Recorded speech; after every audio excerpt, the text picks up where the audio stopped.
One of the craft skills I was most worried about mastering was creating realistic sounding dialogue.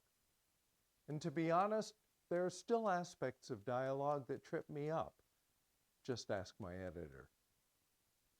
The story is attempting to convey a message, and dialogue well crafted is probably the most powerful way to accomplish this, in my estimation at least. I'm attempting to convey information not only between characters, but also to the reader. That's why I'm calling this episode Getting the Message. Dialogue does a couple of things much better than description. Although description is often necessary, the message it conveys is weak in artistic verisimilitude. Description tends to be flat and one-dimensional. It conveys visual or sensual data and information about what's going on, but it's very weak at getting across the meaning and feelings that bring the action to life. I'm sure I'm far from the only author who's heard show, don't tell. Dialogue has a further magical quality to it because it breaks the reader's anonymity and makes them a part of the action. When you're in a conversation, it's hard not to become invested in the characters. There's a shift from conveying information to conveying meaning. Dialogue humanizes action. This is as good a time as any to tell you about how I create conversations in my head.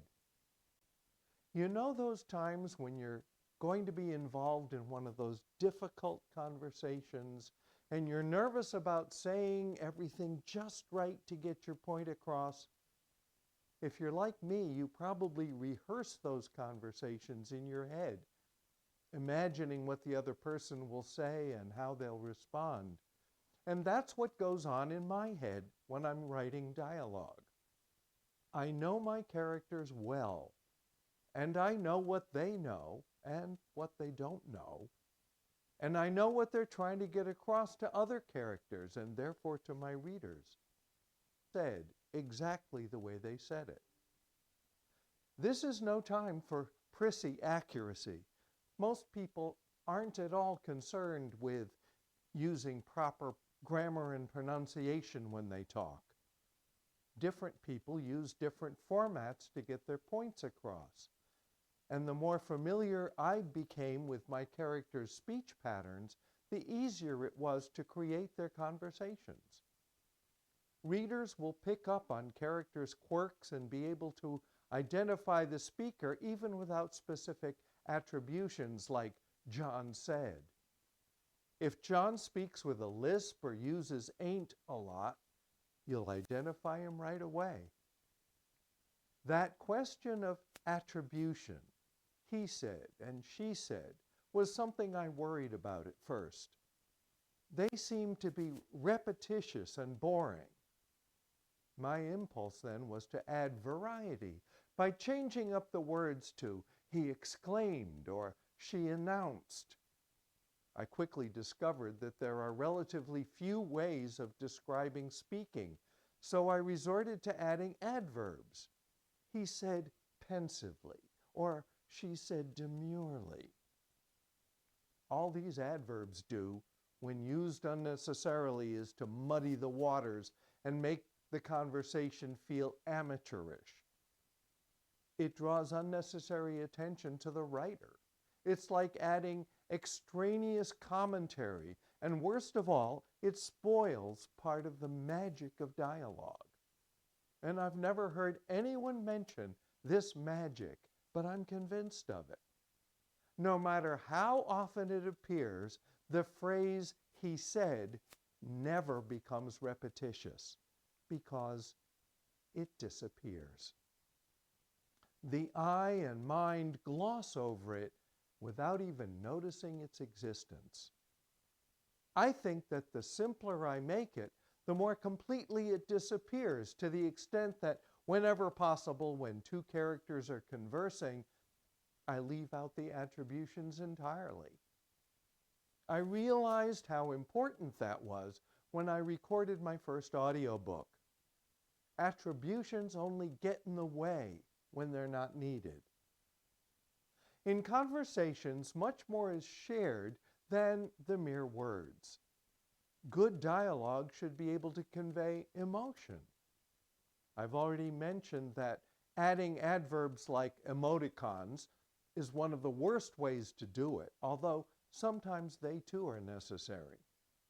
I prefer to use alternate verbs like he murmured or she whispered when necessary. But there are moments when there are no adequate verbs and only an adverb will do. He declared solemnly. One of the traps I fall into regularly is using description to explain what's going on in the character's mind and then having the same thing come out in the dialogue. Describing their emotions is telling. Having their emotions show through their words is showing. In my upcoming book, Sycamore Boy, after finishing the final chapter, I found it necessary to go back to the beginning and remove as many of these duplications as I could. And sure enough, when it got back to me from my first pass at the editors, she found dozens more I'd missed. I already mentioned that particular phrases or patterns of speech can help to identify a speaker in a conversation. It can also be useful in adding dimensionality to my characters. In We Are Not Saints the Bishop, Clyde appears as a homeless beggar who speaks in what I can only describe as dialect. He's one of my favorite characters because his speech patterns are the perfect vehicle for his no-nonsense, down-to-earth wisdom. It worked, even though I'd been warned about the overuse of dialect and accent. I should have listened when I wrote Sycamore Boy, though. One of the characters, Handy Andy, is an unschooled farmhand and sharecropper. He speaks in dialect, too, and I'm afraid I went overboard. It makes me think back to when I first read Huckleberry Finn.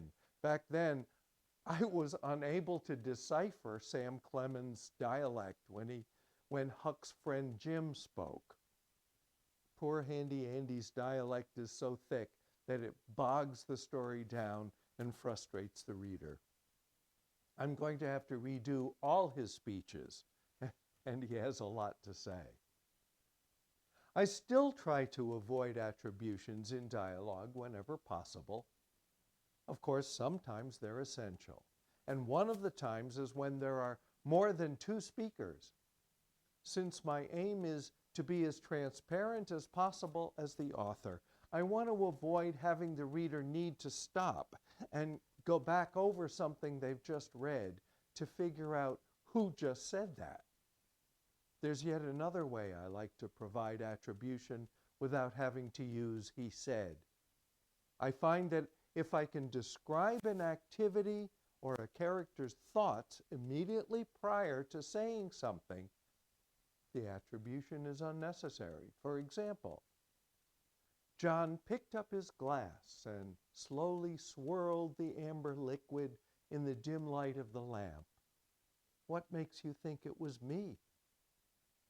We know the speaker is John, and the action enhances the meaning of his words without our telling it.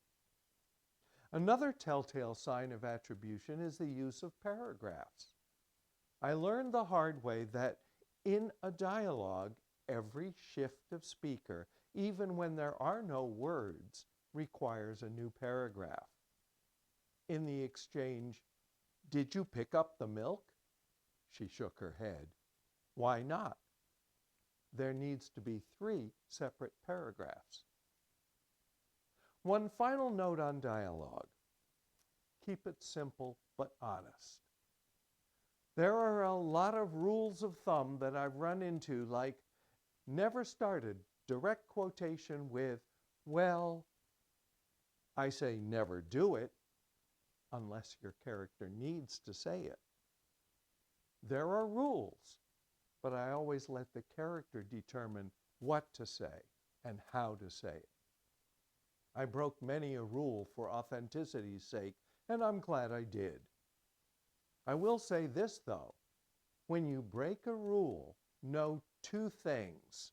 Number one, what rule you're breaking, and number two, why you're breaking it. It comes in handy when your editor calls you on it. And that brings us to our next episode.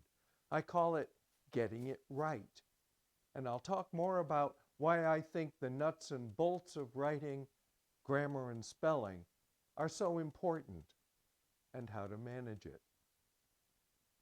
Hope to see you then.